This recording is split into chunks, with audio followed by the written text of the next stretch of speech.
When most African Americans think about their ancestry, they naturally assume the majority of their DNA traces back to Africa. So why is it that many African Americans have traces of Native American ancestry, while it's less common for white Americans?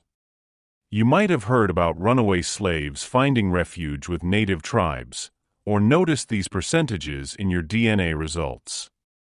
Studies seem to back this up, showing that the average African American has 73.2% African DNA, 24% European, and just 0.8% Native American.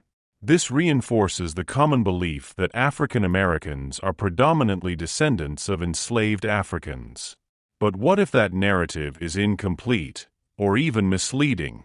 What if we told you that up to 98% of African Americans have Native American roots? So why has this part of history been hidden? And what are they trying to conceal? The missing chapter of Black history. A widely accepted story of the transatlantic slave trade focuses on the importation of Africans to America, but there's a lesser-known story, one that's been largely overlooked. Some African Americans believe that they're the true indigenous people of America. According to this belief, their ancestors didn't arrive in America through the Atlantic slave trade, but were already living here long before European colonization. Black Americans are descendants of indigenous tribes, and Native American history, as traditionally understood, does not fully represent their true origins. Here's what's most interesting. So, in the early days of American colonization, Native Americans and enslaved Africans often found themselves living and working together under harsh conditions.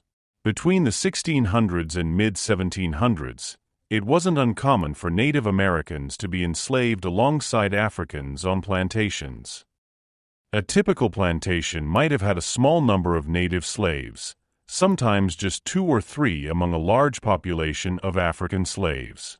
These native individuals often formed relationships with Africans, resulting in mixed descendants whose native ancestry would be passed down through generations.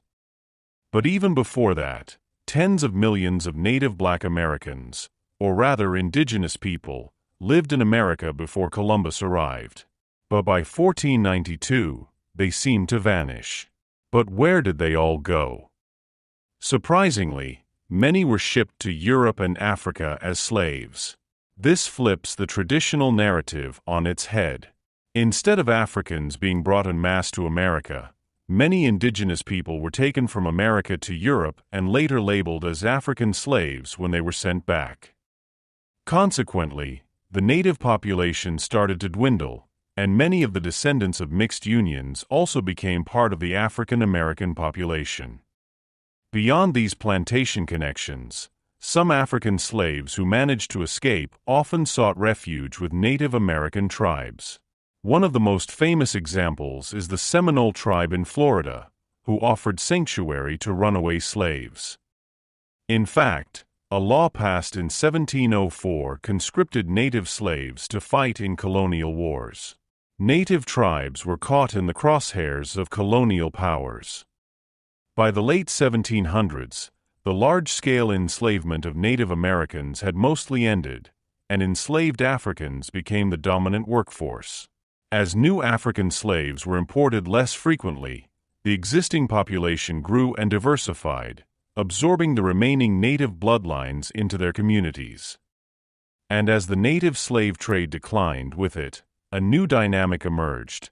Native women intermarried with Africans, producing mixed-race offspring.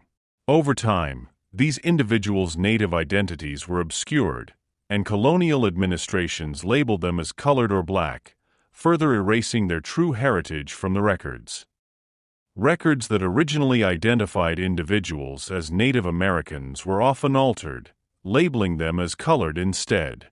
Census takers, relying on appearance rather than heritage, frequently recorded these mixed-race individuals as black, not native.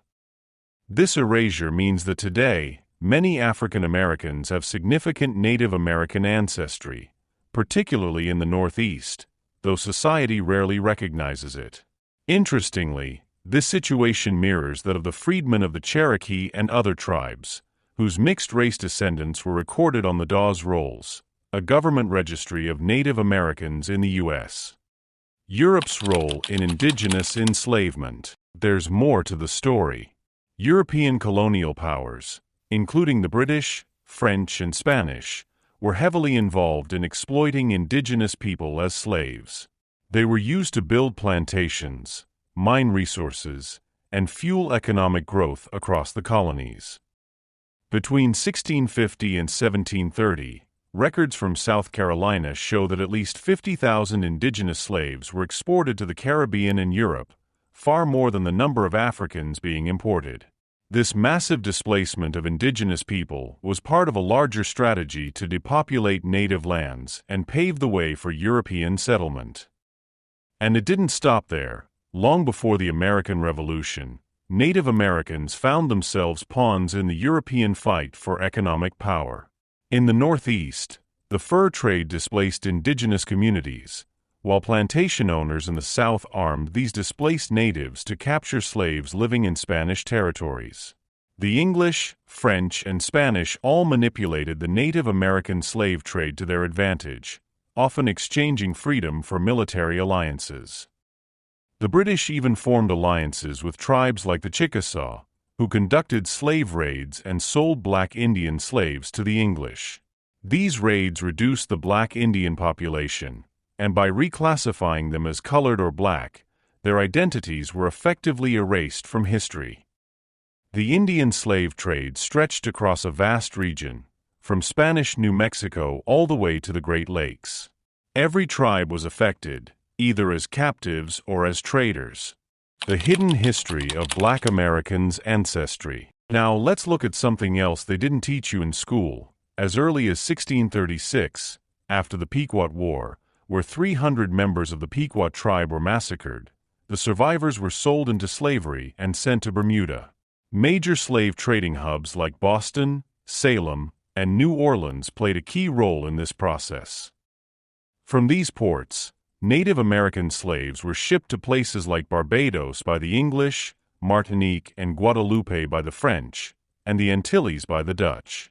Native slaves were even sent to the Bahamas, often referred to as breaking grounds, from where they could be shipped back to New York or Antigua. However, Native American slaves were seen as difficult to control. Historical records show that they would often escape and find refuge with nearby tribes, and many died from European diseases or during the harsh transatlantic journeys.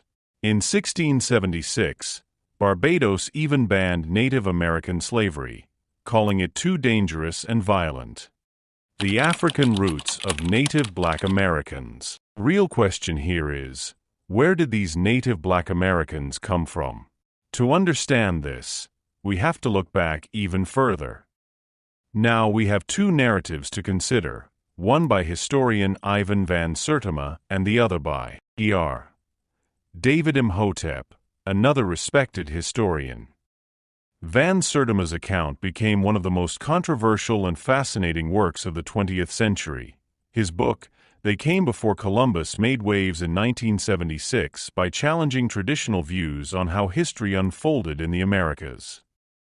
In They Came Before Columbus, Van Sertima argued that Africans had made contact with the Americas long before Columbus. He claimed that these early African travelers had a significant influence on Mesoamerican culture, especially the Olmec civilization. He backed up his claims using a mix of storytelling, photographs of ancient artifacts, and comparisons between African and Mesoamerican art. One of the biggest talking points in the book revolves around the famous Olmec colossal heads. Van Sertima argued that the distinct facial features of these stone heads were undeniably African. Van Sertima didn't stop there. He even explored the idea that Africans crossed the Atlantic long before Europeans, using ancient Egyptian ships to ride ocean currents from West Africa to the Americas. He even suggested that African crops, like bottle gourds, and other technologies made their way to Mesoamerican civilizations.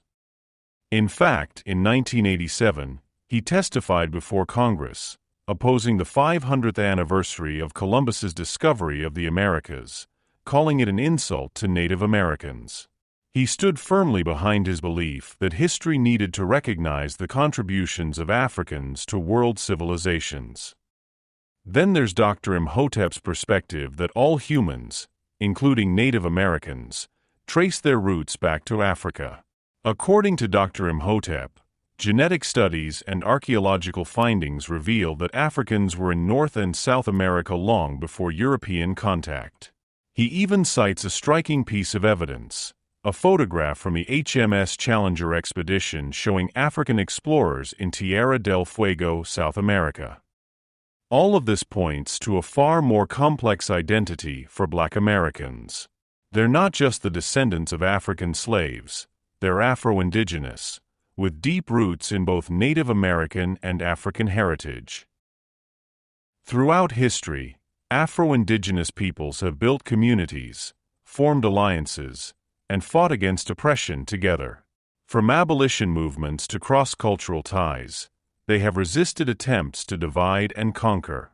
This shared struggle birthed powerful movements of resistance and shaped the unique identities we see today. The history of Black Americans and their connection to Native American ancestry is so much deeper and more complex than most of us have ever learned in school. It opens up a whole new chapter of Black history that challenges traditional narratives. So, what do you think? Are Black Americans descendants of African slaves, or do they have deeper connections to native Black Indian ancestry? Let us know in the comments below. And don't forget to like, share, and subscribe for more, and click that notification bell so you don't miss out on future videos.